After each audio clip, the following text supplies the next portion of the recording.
예, 오늘 은혜 받을 말씀은 창세기 6장 9절에서 12절입니다.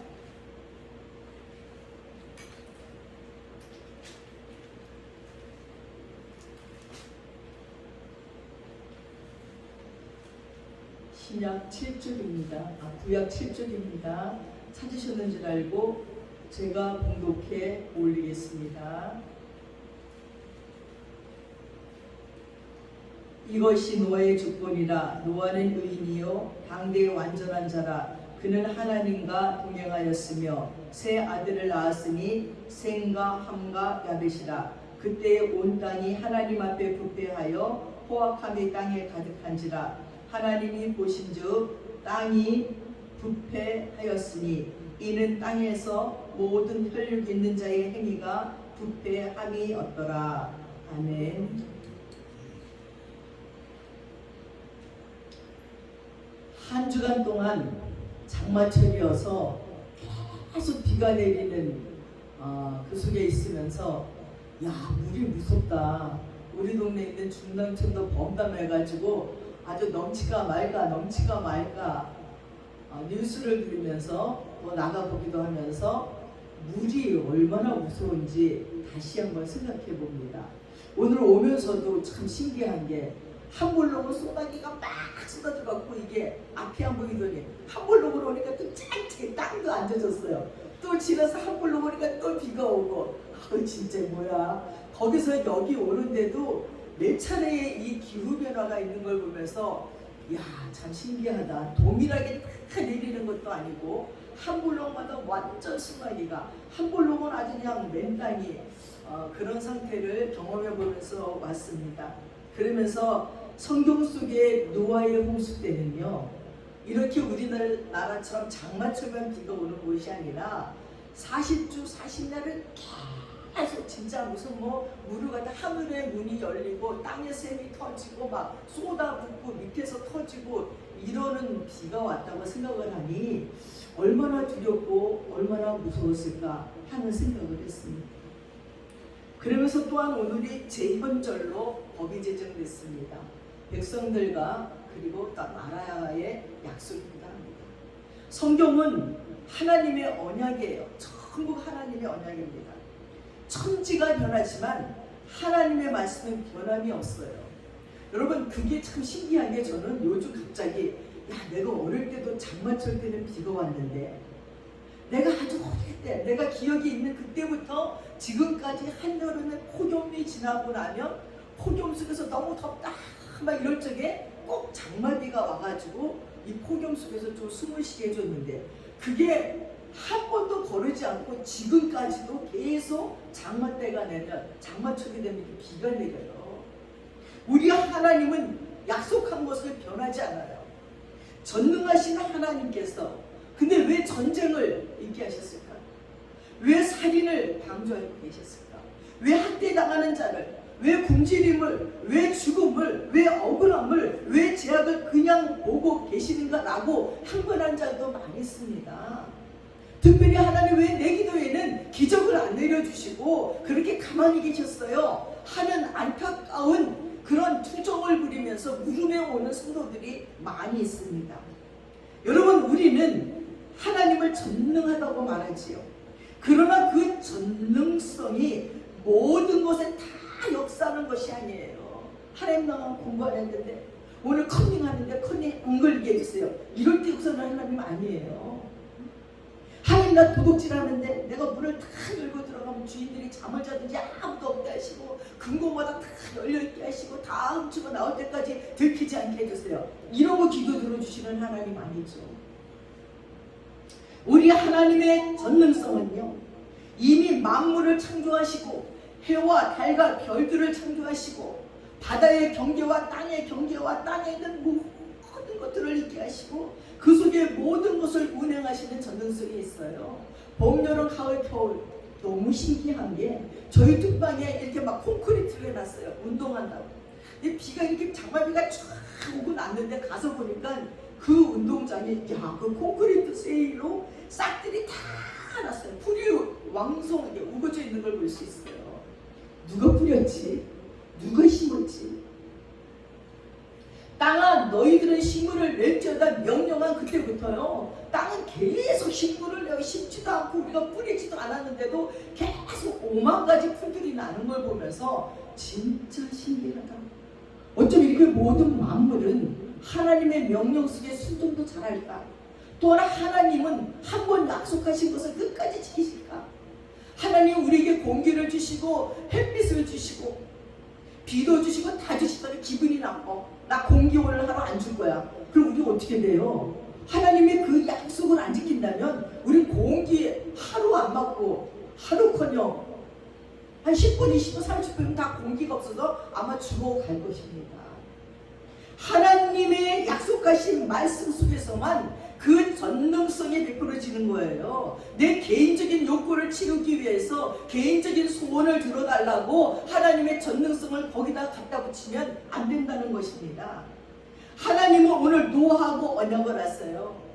홍수를 일으켜서 땅에 생명 있는 것과 육체를 천하에서 멸절시키고 땅에 있는 자들은 다 죽일 거지만 너와 내 아들들과 내 아내와 내 자부들과 함께 방주에 들어가고 혈육 있는 내 모든 생물을 암수 한 쌍씩 방주로 이끌어들여 너와 함께 생명을 보존케 하라고.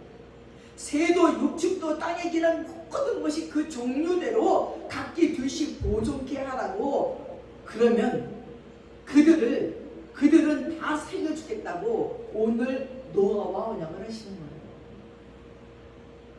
여러분, 노아의 방주 상상을 초월하는 것입니다. 상상을 초월하는 동물원이에요. 상상을 초월하는 생물원이었을 것입니다. 제가 대만에 가서도 대형 수족관을 봤어요. 세상에 막 천장에도 막 고기들이 다니고 천장에도 물이고 벽에도 물이고 뭐 엄청나요. 홍콩에서 보았던 수족관도 굉장했어요. 중국에서 보았던 수족관도 어마어마했어요.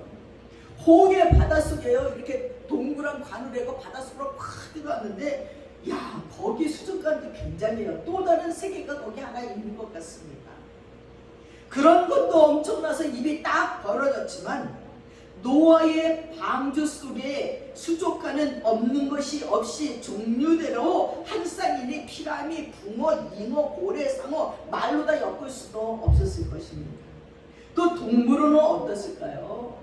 호주의 동물원은 볼만해요. 캥거루들이 막 여기저기 다니고 막 코알라가 있고, 인도의 동물원은요 코끼리가 많고 뱀들이 많더라고요. 뱀을 막 그냥 뱀들이 딸이 터 있는 걸 막 있는 것도 보는 것도 막 어우 징그러워라. 어떻게 저런 뱀들을 다 잡아다 저기다 갖다 놨지 할 정도로 뱀이 많더라고요. 중국에 보니까 사자, 호랑이들 막 그 동물원이, 우리나라 동물원도 있지요. 용인 에버랜드에 가봤더니요, 자연 속에 사자, 호랑이들을 막 풀어놨어요. 그리고 우리는 차를 타고 지나가면서 보는데 철장에 있는 차를 타고 이렇게 지나가면서 먹는 것도 던져주면서 볼 수도 있습니다.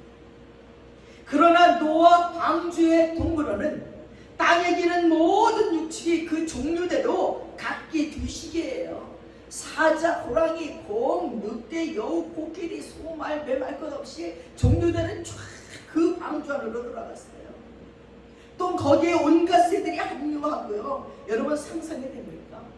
엄청난 규모의 사랑과 자연의 공동체가 되어 있습니다. 여러분, 공동체하면 우리나라의 가족 공동체가 또한 대단합니다. 100년 전만 해도요, 부모님이 반대하고 집안 어른들이 반대하는 결혼은 하지 않았어요. 할 생각도 못 꿨어요. 둘이 결혼하는 것이 아니라 가문과 가문이 결혼을 하기 때문입니다. 그 옛날에는 집안이 망하면요, 개인의 성은 있을 수가 없었어요. 가문이라는 공동체, 가족이라는 공동체에 풍성한 삶이 있었으니까요. 노아 때 구원은 집단적이었습니다.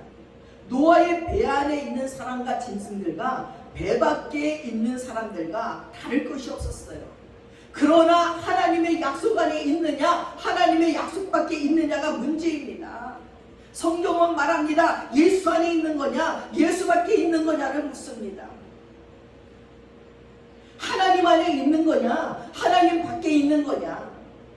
여러분, 공산주의 안에 사느냐 공산주의 밖에 사느냐, 이 공산주의는 김정은의 공산주의가 아니라 예수 안에서 함께 먹고 나누는 공동체의 삶을 사느냐고 묻는 것입니다. 사랑하는 여러분, 노아는 의인이라는 개념을 오늘 말했지요. 야, 노아는 하나님과 동행했는데 의인이래요. 당대의 완전한 자래요.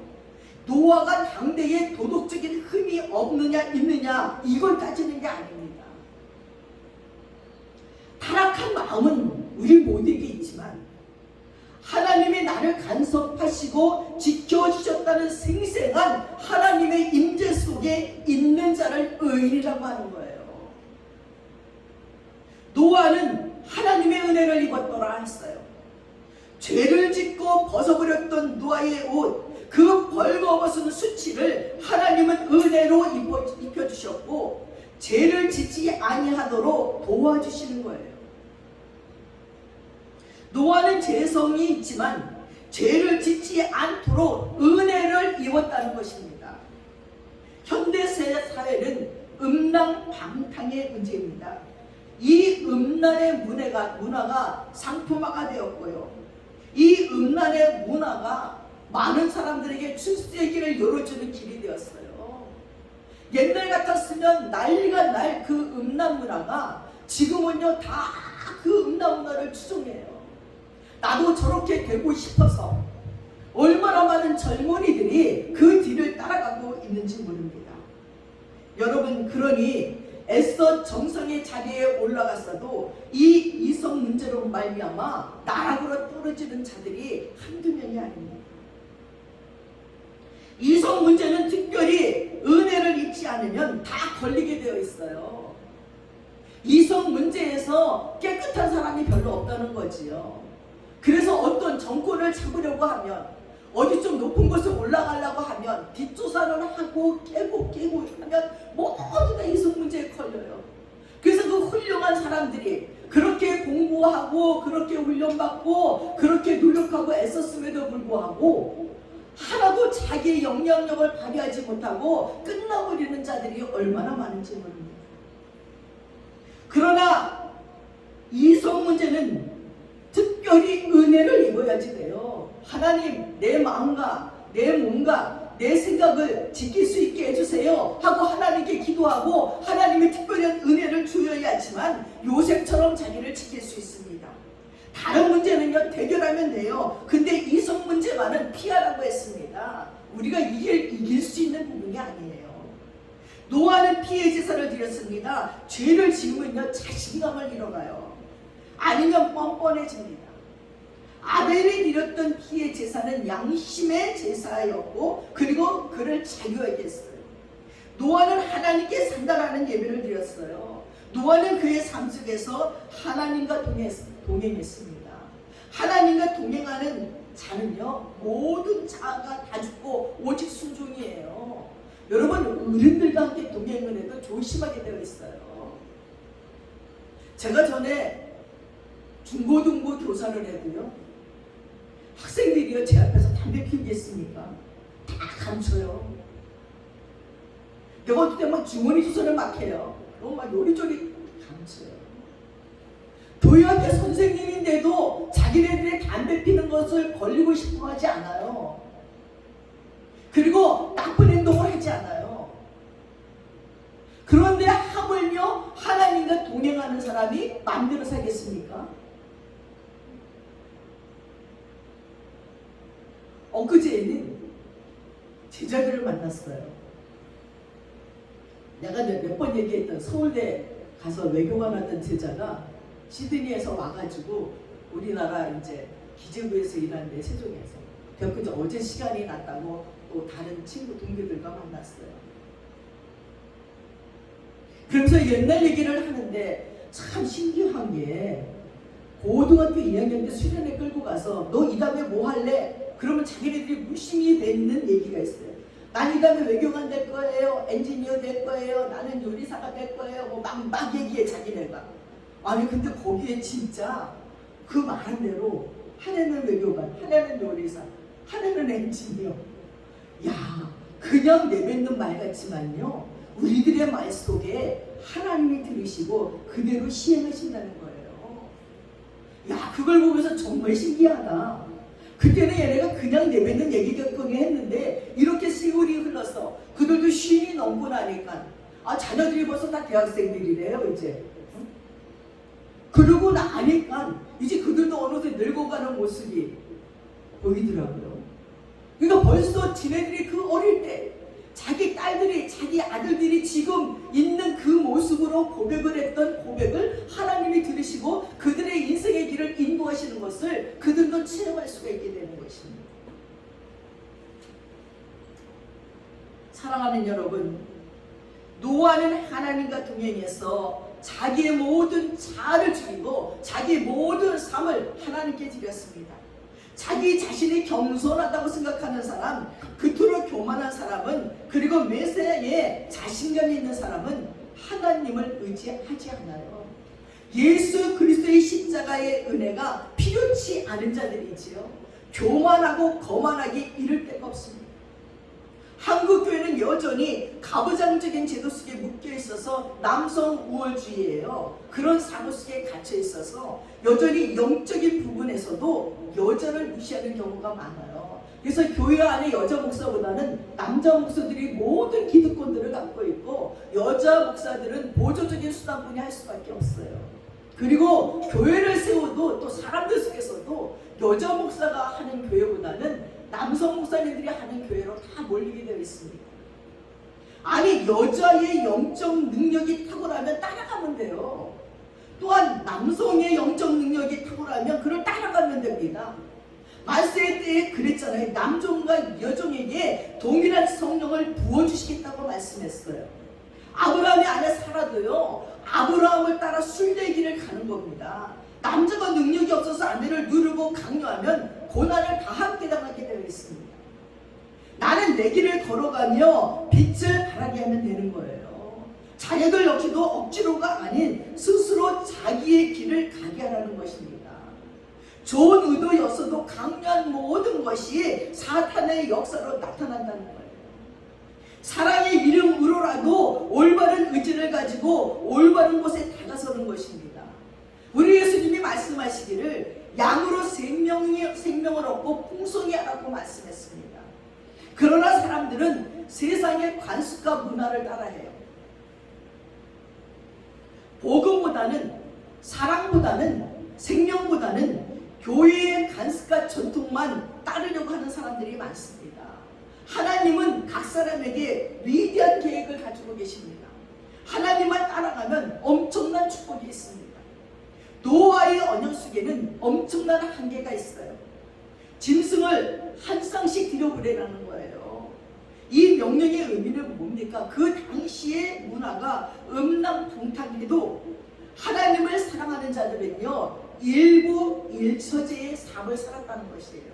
그렇게 하지 못한 자는 다 엉망이 되었어요. 야곱을 보세요. 라반 삼촌의 집에 갔더니 그 딸 라헬을 너무너무 사랑하는 거예요. 그래서 그 딸 라헬하고 결혼하고 싶어서 7년을 중살이해요. 싹도 받지 않고 일해줘요.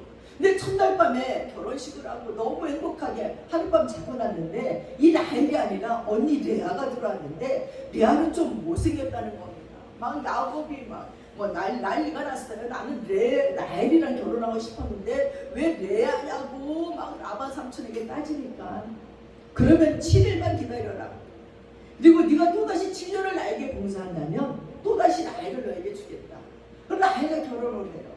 이 두 자매 속에서 경쟁이 붙고 질투가 나고 시기가 나니까 또 자기 하녀들을 야곱과 결혼하게 하고, 그러고 나니까 부인이 넷이나 되고, 그 밑에서 난 자녀들이 서로 질투하고 서로 모함하고, 그러다 보니까 막 나중에 그렇게 사랑했던 요셉을 형들이 막 죽었다 그러고 애굽에 팔아버리고, 그 딸 디나는 막 강간당하고 뭐 아주 이 야곱이 한치도 편한 세월이 없어요. 그래서 내 인생이 수고뿐이라고, 고생뿐이 없노라고 말할 정도로 야곱의 인생이 아주 복잡하게 되는 것을 우리가 성경에서 볼 수 있습니다. 사랑하는 여러분, 야곱이 레아가 마음에 안 들었어도 그 여자로 좋겠어야 했습니다. 하나님의 뜻을 어기면 고난이 오게 되어 있습니다. 인간이 잘못해도 하나님은 땅을 기업으로 주십니다. 얼마 전 미국에서는요, 가족 공동체가 없어졌다고 합니다. 그러나 미국뿐일까요? 지금 우리 한국도 가족 공동체가 없어지고 있어요. 다 개인주의예요. 자기네끼리만 살아요. 남을 사랑하는 행복을 모르는 자는 영원히 행복을 모릅니다. 예수님의 행복은 우리를 위해서 죽어주시는 것이 행복이었습니다. 모든 가정의 짐을, 가족의 짐을, 친척들의 짐을 벗어던지려고 합니다. 이기주의, 개인주의들이 되어가고 있어요. 그러나 절제를 모르면 진정한 자유를 모르는 것입니다. 이 유대주의자들은요, 성령의 역사가 없다고 했어요. 인정하지를 않았습니다. 그러나 그 당시에도 수도원에서는 성령의 역사가 불붙듯이 일어났어요. 일제시대 때에도 신사참배를 안 한 자들에게는 성령의 역사가 일어났고 그들은 모두 순교자들이 되었습니다. 동네 어둠에다 그 대궐 같은 신사를 만들어 놓고 다 거기다 절을 해야지만 먹고 살 수가 있어요.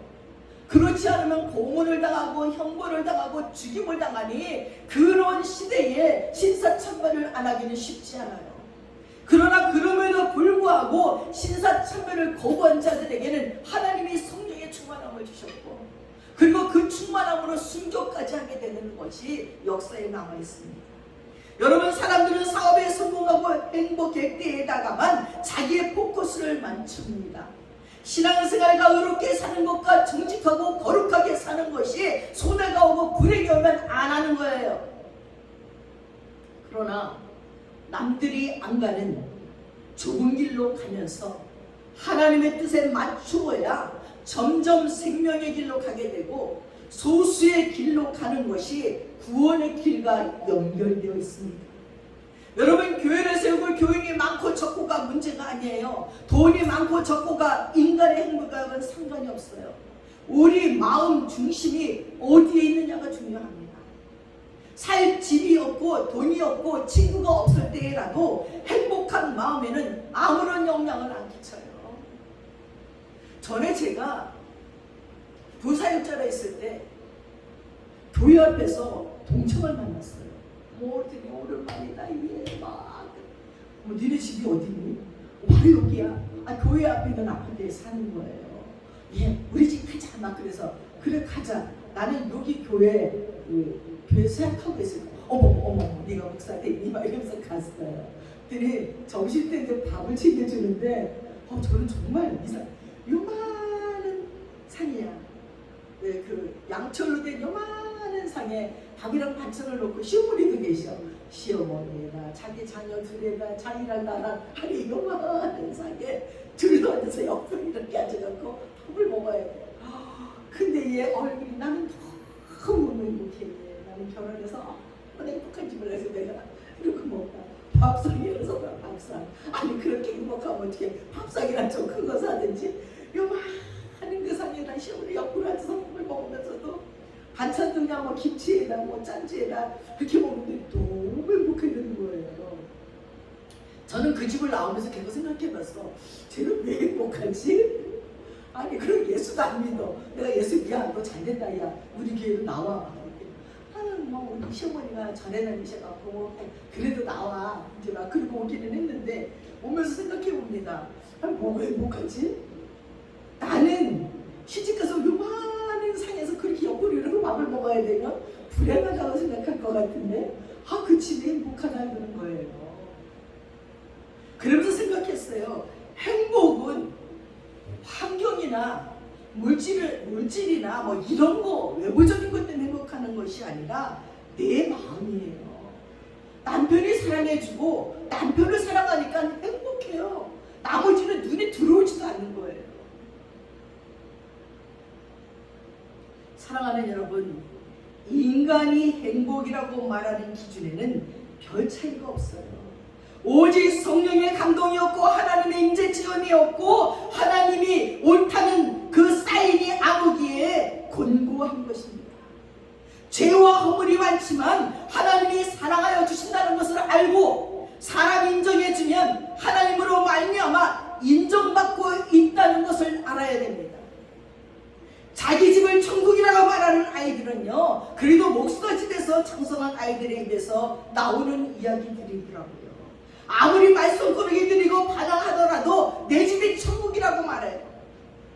여러분 또 요즘은 보니까요, 아니 연예계에 목사님 아들들이 왜 이렇게 많아요? 그 노래 잘 부르는 가수들이 그렇게 잘 부르고 얼굴도 잘생겼고 또 눈빛도 너무 순수하고 그런데 물어보면 목사님 아들들이래. 그러니까 마음속에 그리스도의 문화를 이 땅에 이루겠다고 그렇게 기도했더니 하나님이 목사님의 자녀들 중에서 문화를 바꾸시려나 보다 하는 생각이 들어서 흐뭇하더라고요. 목사 자녀들에서 주위를 보거든요. 학교 가면 친구들 있거든요. 아버지가 알코올 중독자예요. 날마다 때려부셔요. 엄마 때려요.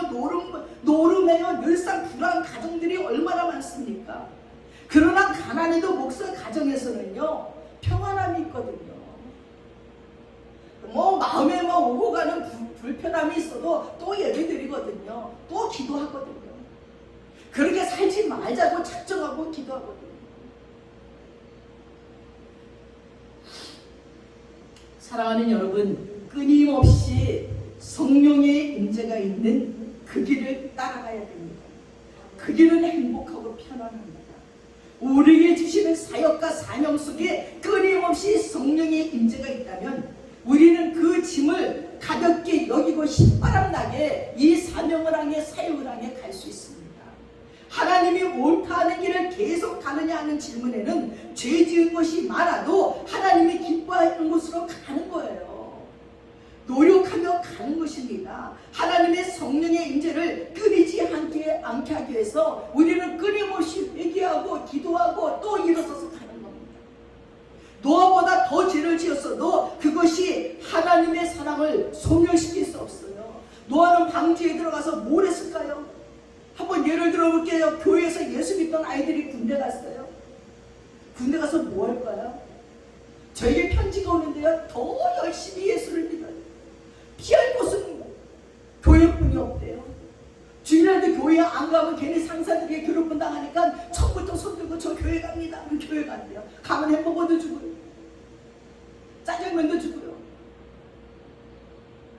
교회에서 예배가 습관인 아이들이 군대 가서 할 수 있는 건 또 교회 가는 거예요. 거기서 더 예배를 드리는 거예요. 왜요? 제한된 공간 속에서 거기에서 할 수 있는 건 교회밖에 없어요. 위로받을 것이 거기뿐이 없어요. 노아도 마찬가지입니다. 그저 방주 안에서 가축을 돌보는 일이었고 제일 즐거운 시간은 예배를 드리는 시간이었어요.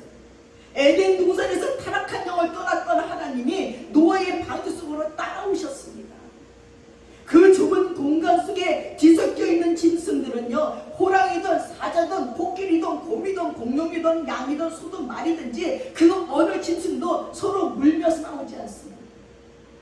생존을 위해서 경쟁할 일이 없으니까요. 어린 양과 사자들이 함께 들구고 어린이가 독사굴에 손 넣어도 물지 않는 천국이 거기서 실행되고 있으니까요.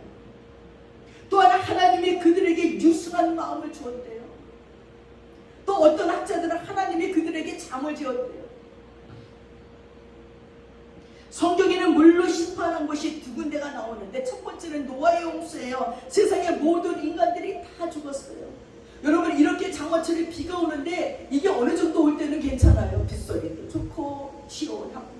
근데 오고 또 해서 완전히 개천마다 다 범람하고 한강이 범람하고 그것이 집으로 들어오고 다 집채가 떠내려가고, 아니 중랑천에 물이 범람했는데도요, 이 앉아있는 나무 그 식탁 의자들이 둥둥둥 떠다녀가지고 여기저기 다 나동물어져 있더라고. 어머나 세상에 저기다 떠다녔구나.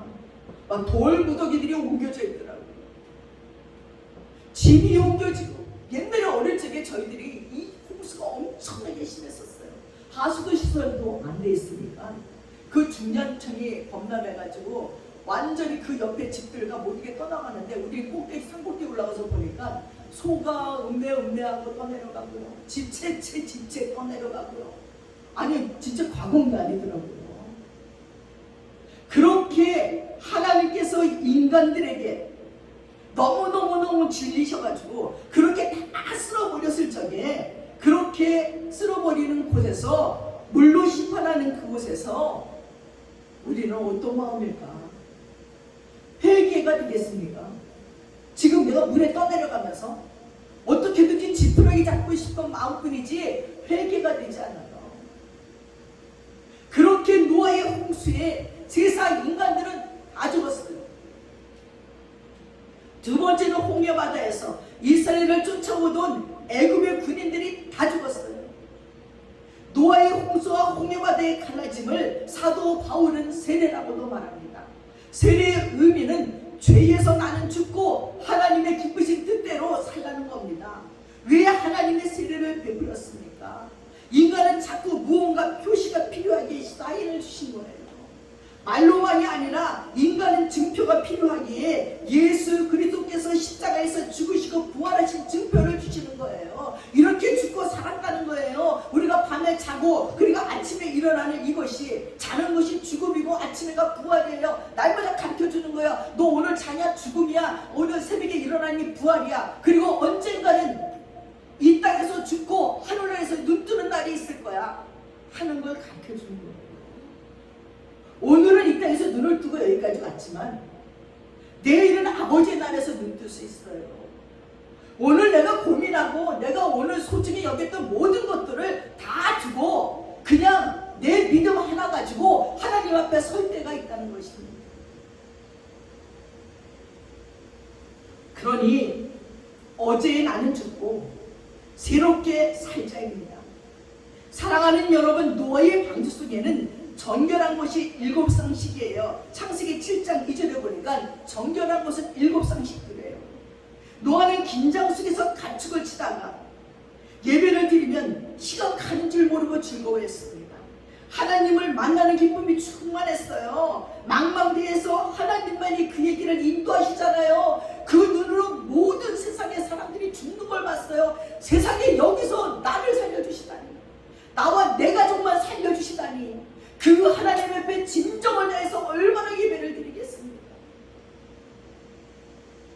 어떤 후배가 미국서 왔어요. 미국 믿음이 너무너무 좋아진 거예요. 미국 가기 전에는요 그렇지 않았어요. 아우, 제가 예수를 믿는 애인지 마는 애인지 정말 모르겠다, 진짜 정신없다 그랬는데, 아니 미국 갔다 와서요 얼굴색이 세포까지 변했어요. 눈빛이 변했어요. 얼마나 거룩하고 진지한지.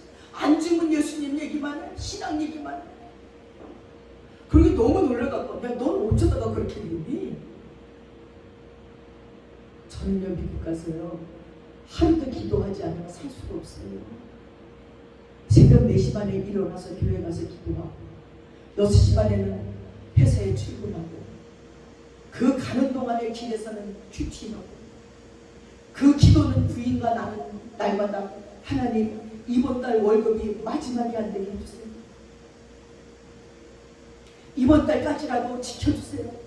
그러면서 여기까지 왔다는 거예요. 그러니까 한순간도 하나님을 놓치고는 먹고 살 수도 없었고 살 수도 없었다는 거예요. 남의 말을 해야 되고 미국 사람들과 경쟁해야 되고 거기서 먹고 살고 살아남고 자식을 키우기 위해서 한순간도 하나님께 매달리지 아니하고는 자기네는 살 수가 없었기 때문에 기도 없이 어떻게 사느냐는 거예요. 완전히 변했어요. 노아 역시도 그런 마음이었을 거예요. 어떻게 기도 없이 삽니까? 어떻게 예배 없이 삽니까? 하루에 10번 예배를 드리라도 아멘하고 있을 거예요. 온 세상 사람들이 다 물에 쓸려 죽었는데, 그거 아무 소문 다 보았는데 어떻게 나와 우리 가족만 살려주신 그 하나님 앞에 예배를 안 드리겠습니까? 여러분, 왜 예배 시간이 점점 짧아지는가 하면 하나님을 만나는 기쁨이 없기 때문이에요. 초대교회는 그 기쁨이 예배 시간을 엄청나게 시간을 길게 했습니다. 지금 미국에서는요 유행되는 것이 있는데, 예배 시간이 부흥회가 옛날처럼 한 달, 2달씩 계속 하는 것이 유행이래요. 어떤 교회는 하루 왼종일 예배 드린대요. 그럼 사람들이 왔다가 자기네가 예배 드리고 싶은 만큼 가고, 그러니까 아침부터 계속 끊이지 않고 예배 드린다. 밤새고. 그런 운동이 일어나고 있는 교회들이에요. 예배를 통해 하나님을 만나는 기쁨이 없으면 짧아야지. 하나님도 못 만나는데 이 한 시간이 얼마나 지겨운데요. 설교 20-30분 듣는 게 아주 진짜 뭐 수십 년의 억년의 세월이 가는 것 같아서 잠자며 꿈꾸며 별짓을 다 합니다. 그 시간에. 여러분, 거룩하다는 것은 말씀을 따라 사는 자를 거룩하다고 말해요. 부정하다는 것은 육신과 죄를 따라 살고 세상을 따라 사는 거예요. 노하는 인간은 가족 외에는 다 죽은 그 상태에서 하나님께 예배를 드리는 하나님의 임재를 체험하는 맛으로 살았습니다. 그곳에서는 에덴 동산이 회복됐어요. 우리들의 마음속에, 내 마음속에 예배의 감격과 감동이 없다면 자신의 삶과 영적인 상태를 체크해 봐야 돼요. 그냥 예배에 감동이 없구나. 아이고, 그냥 예배에 그냥 내가 몸만 앉아있구나. 이게 아니에요. 여러분의 영적인 상태를 체크해야 돼요. 난 지금 어디에 있는가? 하나님의 저주 속에 있는가? 하나님이 지금 어디까지 가나 보고 있는 중인가? 아니면 문 밖에 나의 죄가 웅크리고 앉아서 나를 제약으로 끌고 가려고 준비하고 있는가? 정신 차리고 생각해 봐야 됩니다. 우리들의 마음속에, 내 마음속에 예배의 감격과 감동이 있으면 무서울 것이 없어요. 두려울 것이 없어요. 여러분이 생각하는 대로, 여러분이 원하는 대로 다 이루어져요. 하나님은 날마다 우리에게 크고 비밀한 일을 준비해놓고 주기를 원하십니다. 하나님의 임재의 체험이 세상에서 자기만 살아남은 기쁨보다, 홍수에서 구원받은 기쁨보다 더 크면 되는 것입니다. 이 땅의 부귀영화보다 하나님의 임재의 기쁨을 누려야 그 기쁨을 선택해야 행복합니다. 노아는 긴장 속에서도 예배에서 얻은 기쁨과 힘을 가지고 그 모든 가축들을 돌보면서 때를 기다렸어요. 방주 밖의 짐승들과 방주 안의 짐승들은 구별을 받은 것입니다. 방주 안의 짐승들 속에서도 거룩한 것들을 구별했습니다. 예수 믿고 구원에 이르렀어도 거기에서 구별해서 거룩히 하는 자가 있어요. 예수 믿는 자와 안 믿는 자가 구별돼요. 예수 믿는다고 교회 안에 있는 자들 속에서도 또 구별이 있어요. 정말 성령의 체험을 했는가? 하나님의 임재 속에 있는가? 또 거기서 구별이 되는 거예요.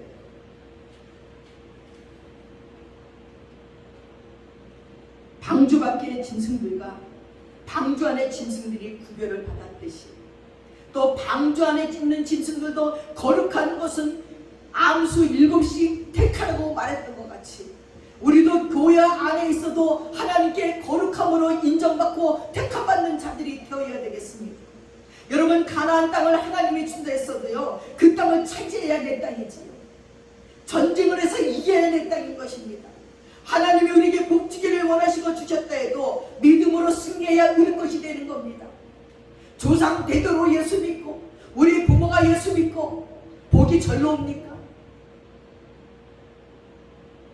복을 받을 준비는 다 돼 있어도 내가 싸워 이겨야 됩니다. 내가 믿음으로 받아들이지 않으면, 내가 영적인 전쟁을 하지 않으면 그 하나님의 복은 내 것이 될 수 없다는 거예요. 그래서 다윗이 솔로몬에게 뭐라고 말합니까? 너는 아비의 길을 따라가라는 거예요. 솔로몬이 왕이 되고 두려운 게 뭐냐면, 하나님, 내 아비 다윗의 길을 가는 데 있어서 나는 지혜가 필요해요. 왕권을 다 받고 나라를 다 받고 백성이 다 내 거여도 하나님이 나에게 지혜 주지 않으면 다윗이 가졌던 나라가 나에게 물러졌어도 내 것이 아니에요. 하나님이 우리에게 복 주기를 원하고 주셨다 해도 믿음으로 승리해야 우리 것이 됩니다. 하나님의 말씀을 따라야 풍족한 상이 넘칩니다. 하나님의 거룩함을 따라, 하나님을 만나는 기쁨을 따라 거룩한 삶을 살아야 기쁨이 되고 예수 믿는 행복이 있는 것입니다. 성령은 현실의 영입니다. 지금 있는 것만이 나의 것입니다. 여러분, 돈은 은행에 있는 것 내 것 아니에요. 지금 쓰는 것이 내 것입니다. 은행에 돈 두고 있다가 아무것도 못하고 그냥 아버지께 간 사람들 많이 봤어요.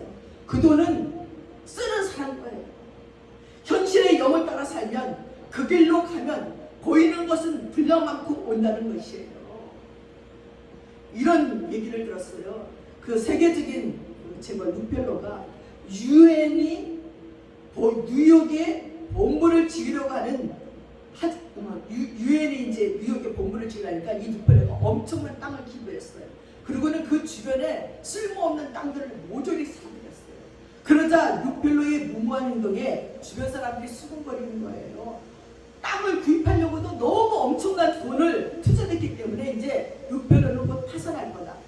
그리고 룩펠러가 너무나 막대한 돈을 썼기 때문에 정말 파산할 것처럼 보였어요.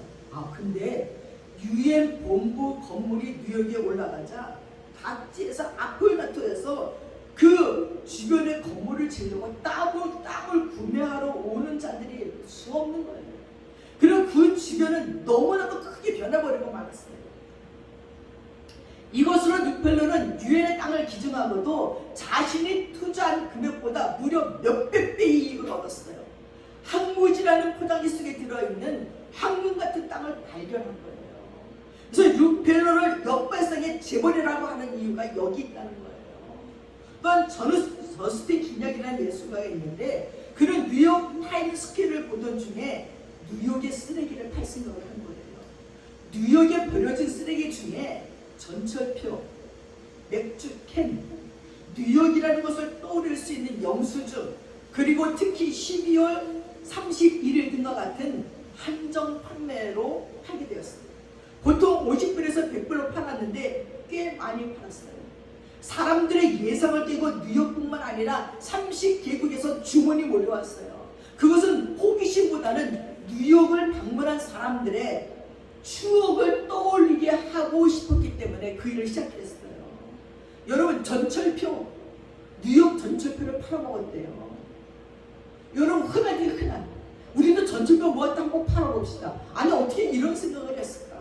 또 한 명의 유대인은요, 그 아버지로부터 청동을 제작하는 업을 물러받아서 시계 바늘과 청동 기념물 그리고 메달 등을 제작하는 자였어요. 그 두 부자는 아우슈비츠에서도 용케도 살아남아서 미국에 건너와서 살게 된 거예요. 근데 그 아버지는 아들에게 항상 얘기하기를 청동을 가치 있게 생각하라고 주입시켰어요. 1974년도에 그가 유럽을 여행하고 있는데 낡은 신문에 광고를 받습니다. 자유의 여신상을 깨끗하게 수리하고 나니까 산더미 같은 쓰레기가 쌓인 거예요. 그래서 이 산더미 같은 쓰레기를 처리할 업자를 찾고 있는데요. 아무도 안 가는 거예요. 각종 고철과 목재와 콘크리트, 파쇄물 등이 엄청난 양이었어요. 근데 그 광고를 보고 즉시 미국에 돌아가서 확인해 보니까요, 아직 쓰레기가 그대로 있는 거예요. 그러니 아무도 이 쓰레기를 가져가려고 하지 않습니다. 그 쓰레기들은 워낙 오래됐기 때문에 재활용을 할 수가 없는 거예요. 그 당시 뉴욕은 이 쓰레기 치우는 게 엄격해서 잘못 처리하면 환경 당국의 기소를 받아서 감옥 갈 수도 있어요. 근데 이 유대인이 산처럼 쌓인 쓰레기를 가져가겠다고 선뜻 계약을 했어요. 이 소식을 들은 뉴욕 사람들은 유대인을 막 비웃었어요. 근데 이 유대인은 사람들을 고용해서 쓰레기를 분리하기 시작했습니다. 청동과 같은 금속을 녹여서 작은 자유의 여신상 모형을 만들고 시멘트 덩어리와 목재는 여신상의 받침대를 제작했어요. 아연과 알루미늄은 뉴욕 광장을 보던 열쇠 고리를 만들어 포장을 잘해서 꽃가게야 기념품점에 팔아넘겼습니다. 심지어 먼지까지도 이 뉴욕 여신상에서 나온 먼지입니다 하고 먼지까지도 포장해서 팔아먹었어요. 이 쓰레기로 만든 기념물은 불티나게 팔렸고 결국 그는 자유의 여신상 쓰레기로 무려 350만 달러의 돈을 벌어들였어요. 그 사람 이름이 시스예요. 여러분, 저기 그 이스라엘이 동독과 서독이 통합됐어요. 그 밑에 가보니까요, 뭘 파는지 알아요? 벽돌을 팔어. 그 무너진 벽돌이라고, 진짜예요. 부실기 요만큼을 봉지에 팔어. 그 식으로 사람들이 생각하지 않는, 버려졌다고 생각하는 곳에서도 보물을 캐내는 자들이었습니다. 사랑하는 여러분, 그의 아버지는 아들 시스와에 대해서 항상 큰 숫자를 생각하라고 얘기해 줬대요. 35센트라고 말하지 말고 3.5 따라라고 말하라. 1+1을 2라고 생각하지 말고 더 큰 숫자를 생각하라고 했어요. 그는 아버지의 말대로 쓰레기를 쓰레기로 보지 않고 기준만 보물로 보았고 어떤 사물을 볼 때 그 사물보다 더 큰 가치를 생각했기 때문에 큰 돈을 벌 수가 있었다는 것입니다. 여러분, 현실의 영만 따라가지 마세요. 그 길로 보이는 것은요, 고급 분양만큼뿐이 안 온다는 거예요. 하나님의 임재 속에 하나님이 나에게 주신 엄청난 복을 바라보시면서 따라가시라는 것입니다. 우리는 현재를 살아야 돼요. 지금의 행복, 현재 행복을 누리며 살아야 되지만 그것이 천국까지 이어진다는 것을 기억하세요. 고난이든 불행이든 그 속에 있는 하나님의 뜻과 예수 그리스도를 발견하세요. 먼지까지도 상품화하는 그들처럼 내 속의 보물을 믿음으로 키우시는 여러분 되시기를 축원합니다. 인생의 행복은요, 기절과 품성이 좋아야 잘 산대요. 독불 장군식의 인생은 좋지 않아요. 기준을 바꾸세요. 품성을 바꾸세요. 여러분의 인격을 바꾸세요. 마흔이 지나면 반대보다 찬성하는 인격이 좋아요. 순종하는 인격이 되어야 좋고, 반항하는 기질, 나이 많으면 버리는 게 좋습니다. 날마다 주를 따라 가는 길은 노아가 외로이 방주를 짓는 것이고 방주 속에서 예배를 드리는 것입니다. 우리의 인생은 넓고 넓은 길보다 오솔길을 찾아가는 재미를 누리고 좋은 길을 찾아가는 재미를 누리면서 남들이 가는 길이 아닌 주님을 향해 가는 좋은 길이 재미가, 좁은 길이 재미가 있고 보물을 캐내는 축복으로 행복해야겠습니다. 그 길에 노아와 언약하셨던 하나님의 구원의 언약이 있습니다. 그래서 노아에게 생명을 너희의 가족들이 보존하라 하는 하나님의 음성과 언약을 들으시는 저와 여러분 되시기를 축원합니다. 아멘. 하나님 아버지 감사합니다. 모든 사람이 홍수로 떠내려간 적에 하나님은 노아에게 약속했습니다. 내가 모든 사람들을 쓸어버리지만 너와 너의 가족과 그리고 너에게 명령한 거룩한 암수 한 상씩 그리고 불결한 것들 다 노아에 집어넣고 그들의 생명은 보존하리라 하셨습니다. 하나님, 오늘도 하나님께서는 교회 안에서 예수 그리스도의 이름으로 나는 주고 그리스도만이 내 안에 있다고 고백하는 자들을 이 험한 세상의 물결 속에서, 이 세상의 죄악의 홍수 속에서 살려주시고 보존케 해주시는 줄 믿습니다. 그 하나님을 바라보며 더 거룩한 삶을 살게 하시고 더 경건한 삶을 살게 하시고 예배에 집중되는 살게 하여 주셔서 하나님이 주시는 복들을 우리들의 삶 속에 쓰레기라고 여겼던 그곳에서 발견하는 믿음의 자들이 되도록 축복해 주시옵소서. 감사드리며 예수님의 이름 받들어 기도드렸사옵나이다. 아멘. 다 함께 자리에서 일어나셔서 찬송가 400장 찬양드리겠습니다.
죄악 길에 빠진 이 몸 캄캄한데 헤매며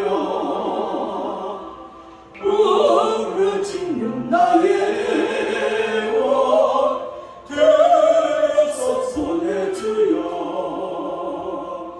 주여 나를 돌보시사 고이 품어주시고 험한 풍파 지나도록 나를 숨겨주소서.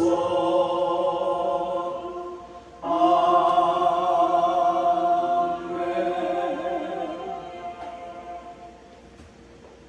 기도하겠습니다.